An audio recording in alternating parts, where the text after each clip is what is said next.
This week's episode of the Rural Woman Podcast is brought to you by the patrons of the Rural Woman Podcast. This amazing group of individuals contribute financially to the Rural Woman Podcast to ensure the stories of women in agriculture hit your earbuds each and every week. Want to join them in supporting the stories of women in agriculture while getting access to extended episodes, patron-only episodes, and other great perks? Head on over to wildrosefarmer.com to learn more about how you can become a patron through Patreon.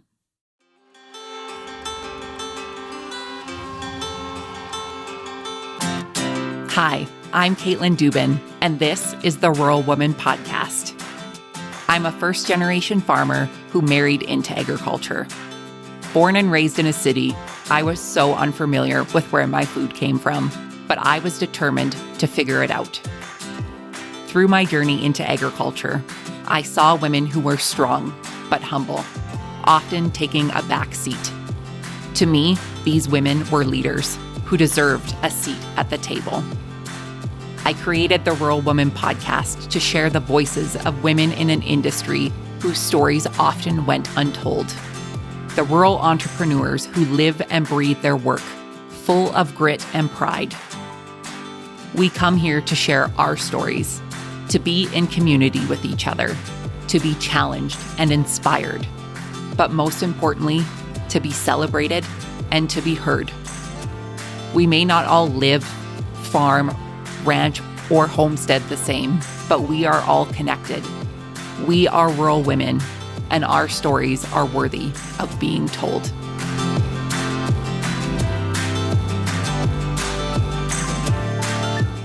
Hey everyone, welcome back to another episode of the Rural Woman Podcast. Today you'll meet Amanda Burzynski and Erin Golden. Amanda and Erin are both moms who have worked in the childcare and education system.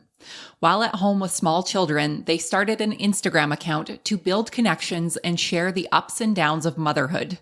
From there, they created the Saplings magazine. Sapling is a child-focused magazine which includes a variety of indoor and outdoor activities, agriculture-based reading material, seasonal crafts, and fun farm facts. They hope their magazine helps encourage today's young learners to explore nature and inspire curiosity about agriculture. Before we get to this week's interview, I'd like to go over this week's listener review. This week's 5-star rating and review comes from Bobby Ackerman via Apple Podcasts Canada, and it is titled, I Am a Farmer. I grew up in ag alongside my brother and dad, but never felt like I was enough of a farmer to hold the title, even though I was actively participating alongside the men in my family, doing the same tasks, just not being a decision maker. I was fine holding the title farmer's daughter, checking cows, baling, cooking meals, and fixing fences, but felt that I wasn't quite a farmer.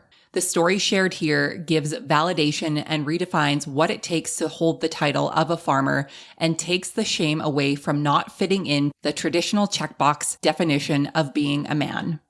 I am so thankful to Caitlin and this podcast for redefining the definition of farmer and allowing me to claim my title.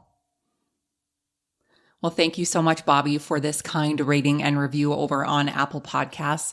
And my friends, if you have yet to leave a rating and review wherever you listen to the show, I encourage you to do so, as this helps others find the show and others help break the stigma and squish that checkbox of the definition of what it is to be a farmer. Without further ado, my friends, let's get to this week's episode with Amanda and Erin.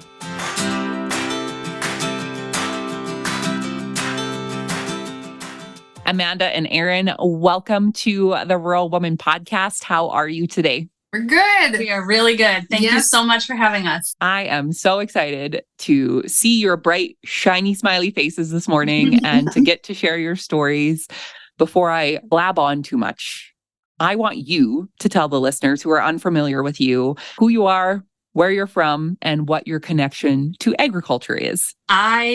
Erin, I grew up very far away from here. I grew up in about an hour outside of New York City. So I grew up on Long Island. I'm a Long Island girl. in with my mom and my dad and my older brother in a very suburban neighborhood, shops and restaurants. Everything was close by. So I grew up there. And then when I graduated, I moved out to Pennsylvania, which is definitely more of like a rural setting. And I went to college out there. And so I essentially moved out of my house when I was 17 and moved away from home.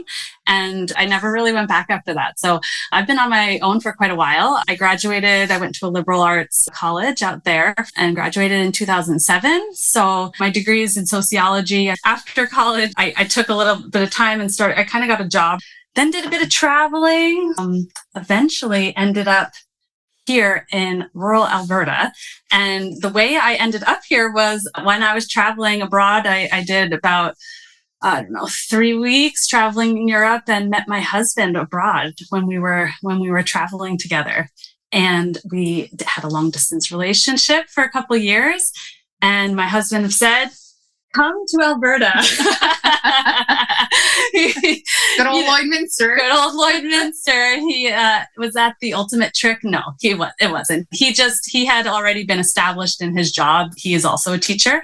And I said, you know what? I'm fun. I'm not change adverse. Let's do it. So I made an international move from that life into where we are now. So that was we got married in 2013 and I've been here ever since. So the rest is history. Yeah, I guess so. I mean, there was a lot that happened between, growing up on Long Island and growing up and ending up here. But that was kind of like the steps in which took me this direction. My connection to agriculture is living here now in this community. It's kind of where I am now. My mom, she actually did set up a CSA. So growing up, I did have sort of a connection to food and growing things and sort of developed a love of that a little bit later when my mom became really involved and was the farmer in this CSA. So I definitely sort of honed some skills there and a love for being connected to your food in that way, but on a much smaller scale than is more typical in this area for sure. For sure. All right, Amanda, you're up. My turn. I'm the 6th generation on our family farm. And so the Weavers settled in Lloydminster in 1903. And I am back here now with my kids, who will be the 7th generation. So my story is significantly different than Erin's. I grew up on our family farm. We have grain mostly, but we are now dabbling in cattle a little bit. It was my dad and brother who farmed together with their dad. And he actually died quite young. And so my dad took over the grain side and my uncle took over the cattle side. So I got to kind of be a part of everything growing up. My mom is tremendously hands-on and she's part of everything. And so we as kids were dragged from field to field, from branding to treating cows to back again. And it was a huge family operation. When I was 10, we moved into the farmyard with my grandma after my grandpa had died. And so we got to also have that experience growing up kind of right across from her in the same yard. And so I really kind of honed my love for agriculture without even knowing it. However, I never saw myself going into agriculture. I wanted to be a teacher from the get-go. I have 3 brothers. And I would line 2 of them up and give them their little workbooks for the day and force them into playing school with me from a very young age. And I really saw myself as a teacher and nothing else. So right out of high school, I went to the U of S and I got my degree in education.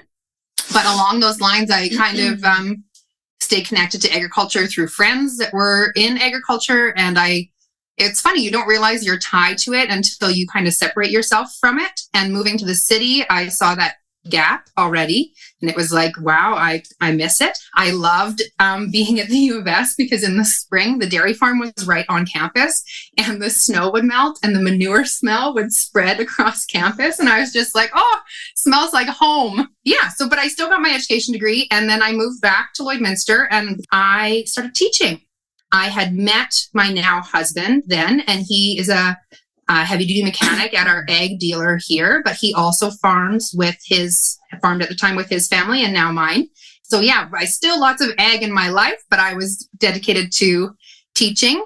But I realized I worked in a school that had no farm families in it. And it was just a very interesting experience from someone that just was so closely tied to agriculture, just seeing how much these kids didn't know about anything, like about where their food came from, about, and more so just even like what was outside of their community, like not very far away. And so that kind of started my interest in teaching more about agriculture and sharing more about agriculture. And I was always so shocked at how my stories would wow them about just basic little things that just to me seemed like everyday life, but wasn't at all. So I guess I was then getting more involved with agriculture, and I was more involved with our farm. I would go from teaching a full day and run to the field to grab the combine all evening and then make supper and then go back to do my marking and then back to school again. And so after we had our first son, I kind of had to take a step back and look and decide if I was more passionate about education or agriculture, because doing both was getting to be juggling and it was hard to manage. And so I went back teaching after our first son, and after our second son, I went back again. But after we had our third son, I decided to stay home and farm and spend more time raising our kids the way that I was raised. We're farming more and more as well. So I have more of a role that way too. Yeah. So I've stepped away from education and stepped more into a mom role and our farm. So that was my very long journey, but really loving kind of where we're at, the mix of getting to raise our boys and see our boys every day, but then also being a part of our farm and business decisions and operating equipment and everything in between. All the good stuff, all coming back to you from your all childhood. Coming back. All full circle here. Well, and I think we have to give a special mention to your mom, Allison Weaver. Listeners may remember her from episode 138 of the Rural Woman podcast. And I personally would like to think that Allison is like my farm mom. So she would love that. Absolutely love that. Give her a big hug for me. I will do that.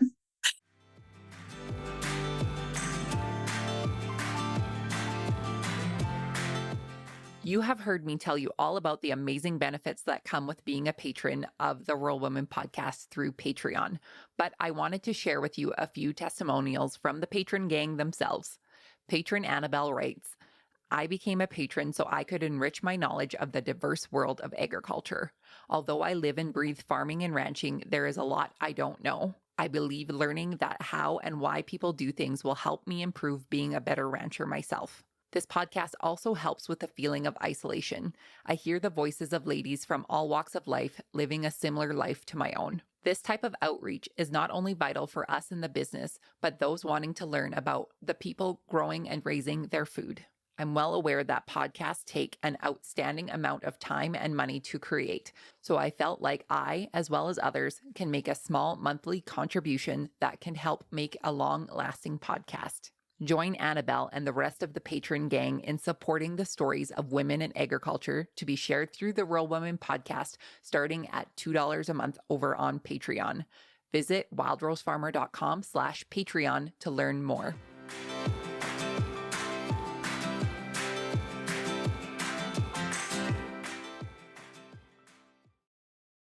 So, Erin, we talked a little bit about, your transition from the big city to living in a city in rural Alberta that has, 36,000 people. You had the connection with the CSA, but when we're talking about large scale production agriculture that you're surrounded by, what were some of the biggest aha moments to you about what you were seeing happening around you and, becoming friends with Amanda eventually? We'll get to that part of the story too, of how you two are connected. But, what was, coming from where you came from to seeing this big production? What was that like for you? Well, I will clarify a little bit. I didn't grow up in Manhattan. Sometimes when I'm talking about New York, people are like, what? Yeah. Did you see Carrie Bradshaw walking down they're the street? wait a second, you're just knocking next door to Broadway. No, I didn't grow up in Manhattan. We're about an hour train ride or an hour east of Manhattan. So Long Island is just very suburbia. So coming here when people say they have a large operation. Even when Amanda and I first met, I'm like, how many acres do you need to farm to even be in farming? You know what I mean? To be even competitive to your, I don't know, neighbors or, however that works. So it has taken me a long time. Even now talking about it, I'm not I wouldn't call myself well-versed even in that world. But, even when I first came here, I think just visually seeing things for the first time, I had traveled in Europe and I had seen farm life a little bit when I was living in Pennsylvania and going to school, but large scale operations were like a new thing for me. Like I had really no exposure to that.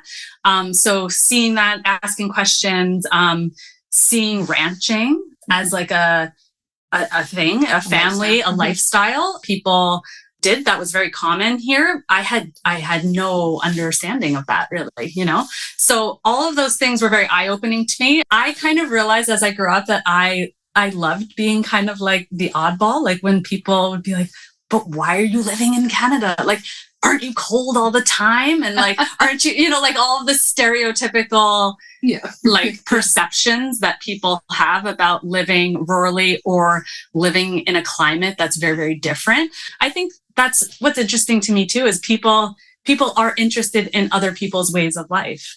That's just kind of a natural interest, I think, that people have. Anything that's different than you and how you sort of operate on a day-to-day is cool. It's interesting, People are like curious about how that works for other people. Well, and I kind of fall in the same camp as you, Erin. Obviously, I didn't grow up in an area as big, but I did grow up in a city. And to what Amanda was saying, there are people that live in smaller cities or what you might consider a rural city compared to, in Alberta, the Calgarys or the Edmontons. But I didn't know what was going on outside of the city limits because I didn't have that connection to agriculture until later in life. Amanda, I want to go back to what you were talking about teaching in a school that didn't have those rural connections. What were some of the major disconnects that you were seeing in not only the students, but maybe even the parents that were in that school system that were kind of not associated with the agriculture that was happening outside of your city? Yeah, like I was just thinking the other day, even coworkers of mine who grew up in our area and around our area had no clue.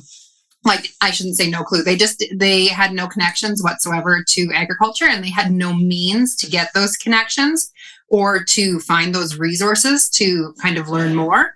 And it was kind of eye-opening that way, where like pieces of our curriculum, especially in Saskatchewan, are tied to agriculture, and people who are teaching about it had no connection whatsoever and no person to like reach out to or talk to, or like I was the sole farmer on staff.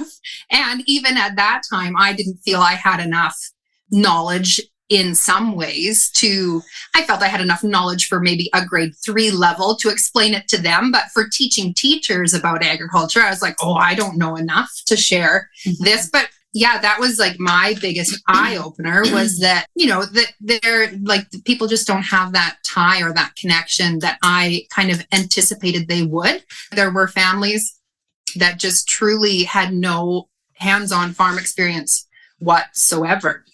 And also, like, they were always quite shocked that I would go from teaching to farming, like that we did both, that I was able to function kind of in both roles. I think the curiosity thing too, like parents and students and teachers and coworkers, they were all so curious about what that looked like. Like they were like, so you put on coveralls and you got in the combine after work? And it's like, well, only during harvest. Like not every day. In the winter, I put on glasses and sit in front of the computer, which is less fun and not as exciting. People are very curious about different lifestyles and very curious about agriculture. Yeah, that tie to their food was always my draw and my like pull to try and teach. Like my mom, Allison, has a giant garden every year. And my very first year teaching, I brought in a bunch of her veggies and we made vegetable soup. And the students were just like, so this came out of the ground, like so surprised. And that school was our community school. So they had lunch provided for them and that sort of thing. So for them to have and touch like these vegetables that were grown in the ground right from a farm that was like minutes away from them was so surprising, because for them, their food came from Walmart and it went into their grocery cart, and then it, was provided to them that way. And they didn't see any more outside of that. And so it was quite, eye-opening. No matter how small or big the community is, I think there's still that piece that is missing if they don't have that hands-on experience in some way with a farm. Well, and I just think that piece is so important for those listening who are multi-generation to hear that, because I'm a testament to that. I didn't know. And I would consider myself to be kind of a smart person in a lot of ways, but I just didn't know because I had that disconnection. And obviously the curiosity is there. But again, if you didn't have the connection or the resources or the know-how to get that information, some of us could be going to Google and, who knows what's going to pop up depending on what you typed in there, right? Not to go down the conspiracy theory route, but, it's good to know that there are, folks out there that are multi-generational farmers that are willing to share their stories, and like yourselves here today, sharing the stories of what you're doing to expand the knowledge for the people who don't have those connections. So speaking of connections, I want to talk about how you two got connected and why we're all sitting here today. So first, tell us how you met. And then we're going to dive into the rural motherhood experience. Sure. Amanda and I met because when I moved, my whole experience working, lots of my experience has been revolved around childcare. So when I moved here, I had some previous jobs in the States. I was actually working one-on-one with children with autism, and I also worked doing some therapeutic counseling in an after-school program in kind of a higher risk area. And then when I moved here, I was like, what am I going to do? And I ended up starting my own private day home. So I did that for about 8 years. And towards the tail end of that, Amanda's for her firstborn ended up in my care. So that is really how we were connected. I'm trying to think like of our initial meeting, but I think it was pretty much, she was looking for childcare. I was now working from my acreage, which was close by, which is always a huge draw for parents. So I ended up with her little guy, and that's how we met each other, became friends, and got connected. I subsequently ended up taking care of her second and her third. Mm-hmm. So yes. I think it went all right. It went well. And that's sort of how we got, became friends. I think we actually met at a garage sale. Did we? Yeah. Now that you think about it? Yeah. At a community school, at the Greenwood School. Oh yeah, maybe. You were shopping and our mutual friend introduced us. Okay. It's kind of ringing a bell. So there you go. That was the initial meeting, but small town. But we met at a garage sale. But we did. But we definitely, I think, connected on we just had similar. Even though we're different in a lot of ways, we also had similar ways of. Our humor was similar, and everything just seemed easy. Well, and I think with us living rurally as well, like there's not all that many people in the same position as you, going through the same pace of their life, the same time of their life. Mm-hmm. And when you find someone that you kind of connect with, who's maybe in the same space, same place, same phase of life.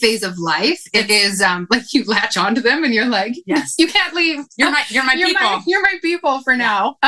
And hopefully for especially we now have children that are the same age. Yeah. And over COVID, I guess. Sure. Got to bring that up. You had a little guy the same age as mine, or 6 months older. Sure. And so we were kind of post-COVID. It was like friends, like seeing people was like so great. And I think that really helped our friendship. Not helped, but like we saw each other a lot. Well, and it's like a breath of fresh air to find someone that is in the same place and space as you, that you connect with, and that you... I hope that it's nice when everybody can. Yeah. I want that for everybody. Yeah. Really. Right. Well, and I think that piece is so important when we're rural because of the isolation factor. And whether, you have a neighbor that's just a 5-minute walk down the gravel road, or you can't see people for miles, I think making the effort to have that human connection, and especially now, is so important. And you mentioned the thing that, what is that thing that we're craving? And I know for me, it was the actual genuine human connection. And I know early pandemic, when all we had was Zoom, that's what I craved. I craved to see that other person through the screen. And, as we've moved on through the pandemic and where we are today with it, the screens to me are still good. I still find value in it, but I definitely crave that in-person human connection when we're able to do so. Talk to me about how the broader community for you has impacted motherhood for you in a rural setting. Well, I guess for me, I didn't realize how lonely you could feel as a mom. Like, to me, I thought that would just that it wouldn't be at all. It was just like this happy moment, happy time in your life, but it's actually terribly lonely because it's just you and your little human at home for hours at a time. And sometimes those hours aren't very happy if you have a fussy baby, or even if they're not fussy. It drug on for me, and finding a community and having a community was really kind of a lifeline. I had my family. I was very blessed that my husband's family's close and my family's close. And when we had our first, actually all of our boys, we were still in the trailer in my mom and dad's yard. And so I'd pack us up in our pajamas at the crack of dawn, and we'd go over for coffee in the morning just so that I could see an adult's face for 5 minutes, because my husband worked out of the house and he wasn't home during the day. You need that community, and you need to kind of make connections. And it's hard because either you're isolated rurally, or you're isolated in that you're kind of stuck with this baby at home and it gets tricky to do things. And so kind of branching out and finding that community gets tricky. And for me, I was lucky because I had friends that I already had established relationships with, good friends in town that had babies at the same time as me. However, we don't always end up on the same schedules, doing the same things. Some were back working, some weren't working, some were on maternity leave. And it's just hard to find that balance and find that connection with someone when it is also vital. You need that community around you, that moral support, more than even just a text message. You need to see them more than you think you do. I think too, not everybody's experience as a mother is the same. So, when Amanda says sometimes, it's very lonely, or you have a fussy baby, even those beginning weeks, even for me, I sort of had an opposite experience. I really just honed in on my beginnings motherhood experience. My journey to motherhood was also a little bit different. We, just to kind of dip in a little bit, we dealt with infertility for a long time after getting married and deciding we wanted to have a family, and then both of our children came to us through adoption in a really beautiful way. And we're so grateful for that experience. And however, our son was born in 2020, May 2020. So we were really in the thick of kind of very uncertain pandemic, situation. And we really honed down. We were like, okay, this is just us and our little baby, and we're home, and it's wonderful, and he's awesome. And my husband was off from work because he wasn't working as a school teacher during that time. So we really just that was so special. Like, it was like just this little capsule of like motherhood and awesomeness. And we were just like, this is great. Mm-hmm. But then you do get to that point where you're like,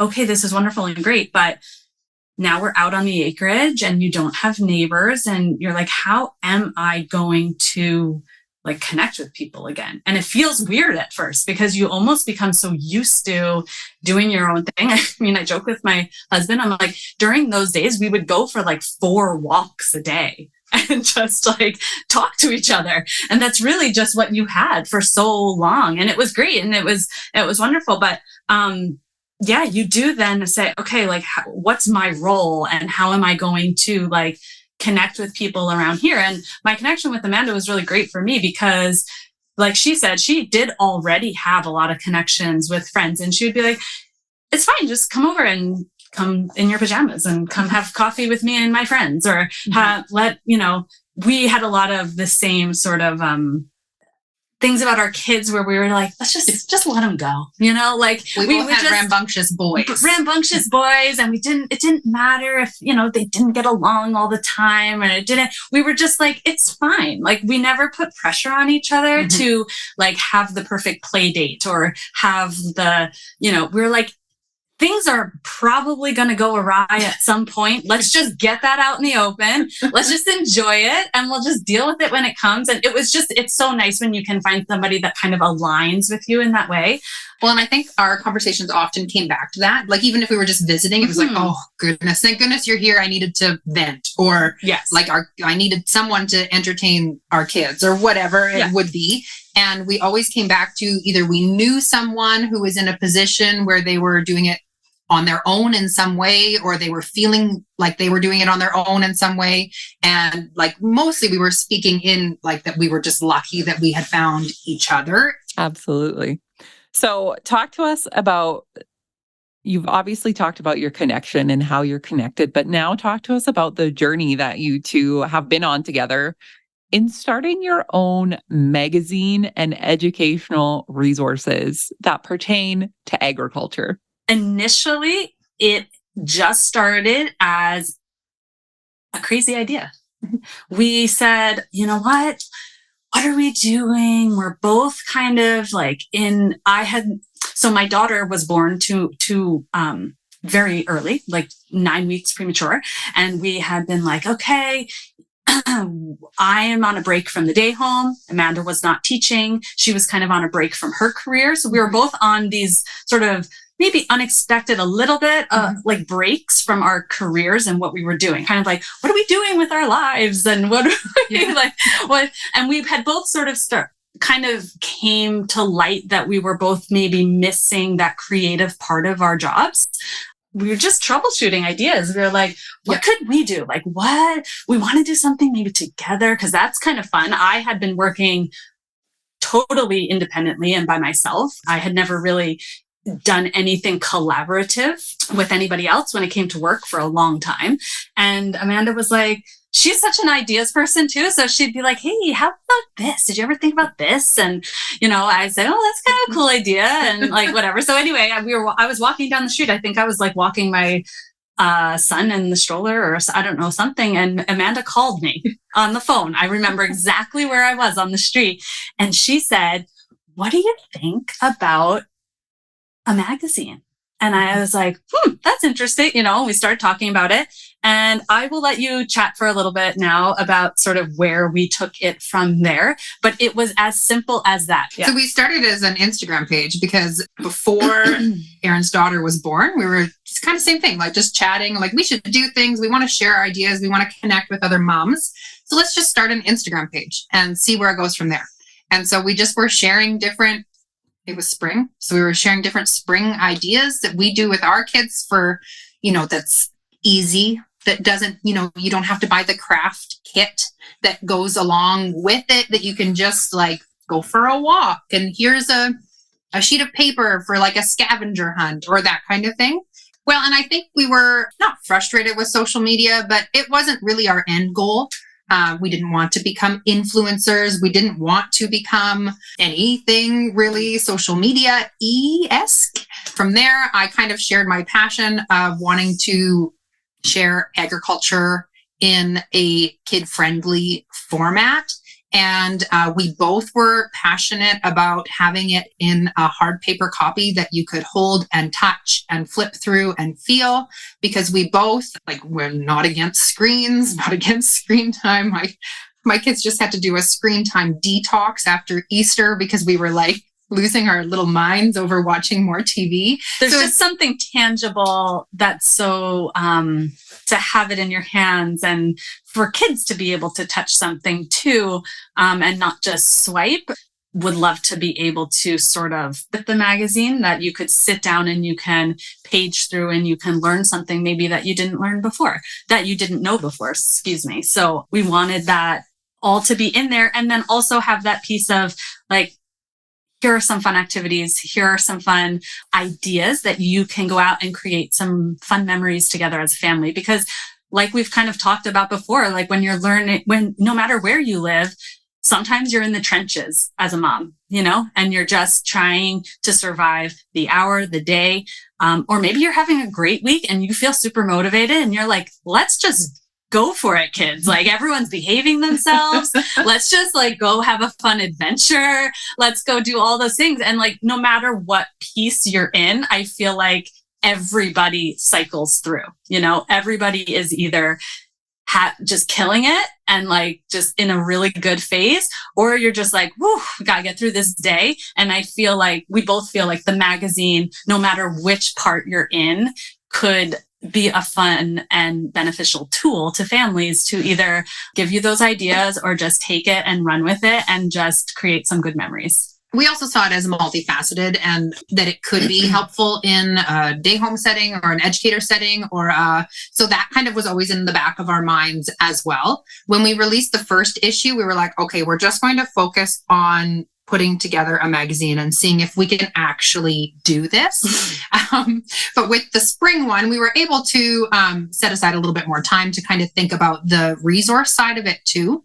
And both of us being people that have utilized different resources for that purpose, we were like, okay, how will this work? Can it be multifaceted? Should it be multifaceted? And we really think it did. So that's kind of the next branch that we leaned into with it. And the spring issue. And it was in the back of our mind to start initially. But you just can't do it all, right? You can only do so much at once. And Amanda and I talk about this a lot because I am someone who wants to fully think the entire thing through every single time.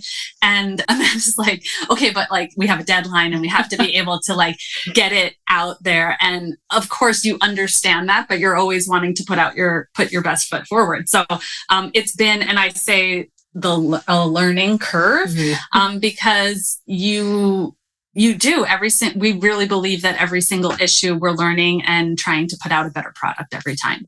For the listeners who are listening that would like to find the magazine, where will they go online to find it? Sure. They can head to our website, and it is www.groundedlearninglaughingplaying.com, or you can follow us on Instagram, and our handle is Learning Laughing Playing. Facebook. And Facebook. Right. Sorry, Facebook. Poor Facebook. It's a bad rap, I guess, for our generation. We're on Facebook too. So our little business is called Grounded, and then our handles are Learning, Laughing, Playing. Perfect. And I will link all of those in the show notes, including Facebook, for listeners to find and connect with you. Great. Ladies, my last question for you. Individually, what is the most rewarding part about being rural women for you? I think when you live kind of away and sometimes you're a little bit isolated, it gives you some sense of confidence, and you build your confidence because maybe there's things that you have never done before, or you've never done a certain way. And sometimes you have no choice but to learn how to do them. And I think there's a learning curve there. There are things that you have to do that you didn't do in town, or there are all of a sudden, we have chickens at our house, and there's just even small things, or you don't have a lot of neighbors, or you live farther away from the store now, and you have to figure out how to plan ahead, and just little things like that where you learn. And as you do it, I feel like you become more confident in your lifestyle and the way you live. And that's been kind of empowering, I think, as a woman. And there are times where you're out there by yourself and you just got to figure stuff out, you can do things, and sometimes you surprise yourself. You think, if I were to have asked myself even before moving to an acreage, if I would ever live where I didn't have a lot of neighbors, and I would say, ooh, I don't think so. I think I'm a little scared. I was a little bit of a scaredy cat, back before I was out here, and thrown into rural life, but you just sort of, you do it, and then you feel empowered when you do. I guess my answer plays off of yours a lot. I guess twofold. You feel very confident in the end in your abilities and your capabilities. You're capable of way more than what you even think you are. I tell the funny story it was from this fall. My husband's uncle, who was so gracious, came and helped us with our harvest, but he had never harvested with us before. And I think I shocked him majorly. I was at the field before him. I had our combine greased. I had the 3 boys with me. I had their snacks unloaded and the combine filled with various activities for them to partake in for the day. I had to move the grain cart down the fields because I didn't have anyone there to help me yet. So I was filling on my own. And then I'd have to unload them all from the combine, load them into the tractor, drive the cart around, unload them from the tractor, start the bagger, load back into the grain. Anyway, it was a gong show, but it was my gong show. I was used to it. It was my everyday. I didn't trust them to leave them alone in the equipment. So I was hauling 3 big boys in and out over and over again. And I looked over and he's sitting on the edge of the field in his halftime with his jaw hanging down, almost like, what is she doing? And I'm like, oh, I'm not as crazy as I look. I promise. I probably looked like I was sweating, carrying kids around, greasy from greasing the combine, waving like a crazy person at him because I'm like, we're here, come and help us, or whatever it was. But he was very gracious. He was like, how do you do this? And I didn't really realize it until then that it was like, oh yeah, I guess not everybody else does this every day. Now, I was so blessed to have Erin because I didn't do it every day. I think if I had to combine with my kids every day, I probably would have lost my marbles because it's a lot of children in a small cab for a lot of hours at a time. And I had her for a breath and a break, and she would keep them a day or 2 a week. That would just be kind of my days to myself. But I knew I could do it. If I had to, I could. There was no... I think there's part of this, just not to interrupt, but I think overall, you're so much more capable than sometimes you believe you are. Yeah. And until you are in a situation where, even this winter, I had both the kids in my car and I got stuck in a snowbank and I had no other choice but to dig out. I was thinking, I even had a moment to myself where I was like, what am I going to do? What am I going to do? And then you sort of evaluate your situation and you're like, it's up to me. I literally have no other choice than to put on these mitts, thankfully, that are in the car and, keep my kids warm. But now this one doesn't have food, so she's screaming. And this one's like, what are you doing? And you're outside and you're digging out your tires. And that's just what you have to do. So I think just overall, you're so much more capable than what you think sometimes. And then until you're in a situation where you're maybe more alone than you have been previously in your life, you're put to the test and you always surprise yourself. And I think living rurally, it throws you into those positions more frequently than if you were maybe in a city or something. I don't actually know from experience, but I feel like I'm thrown into situations more often than not where it's like, darn, you have more 5 heifers just jump the fence and I have 3 kids, one in a backpack and the other one has to poop. So what am I going to do? Yeah. I think I'm just like, we are in those positions more often where you have to be resilient and resourceful and brave.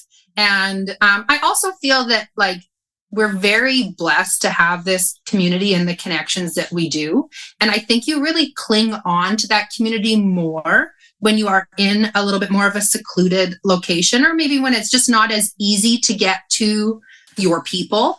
You really build those friendships and make your community, and you find those connections so that you have that lifeline or you have that person to hang on to, because it is maybe a little bit more challenging to find them, or there's not as many. Like, we have a great library that has parent and taught programs, and we have a community or Midwest Family Connections in town that provide mom and taught classes, but that's it. That's the two of them. And so I think that we have fewer resources that way. So when you do make those connections or find your people in your community that you can rely on and connect with, even when it's like, gosh, I forgot about this dentist appointment tomorrow and I can't take the kids, and are you home? Can I drop them off? And I'll trade you. You can drop yours off tomorrow when you go get groceries after. Like, we'll switch. And it's nice to have. Yeah. Absolutely. Ladies, thank you so much for sharing your stories with us today. And thank you for creating a community and the resources for other women and other parents to be able to connect with agriculture and their kids. Thank you so much for having us. Yes, thank you for having us.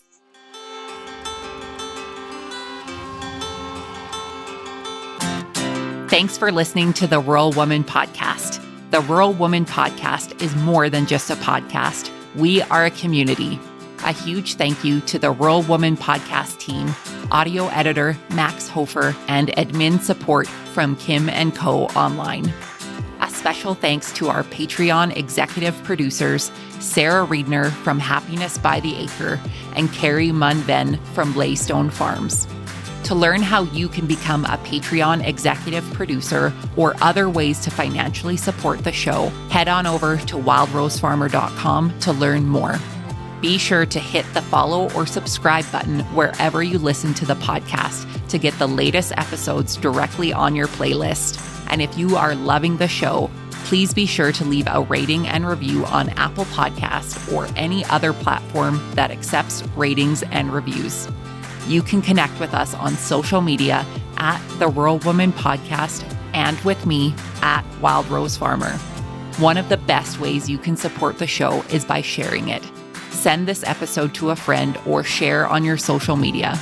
Let's strengthen and amplify the voices of women in agriculture together. Until next time, my friend, keep sharing your story.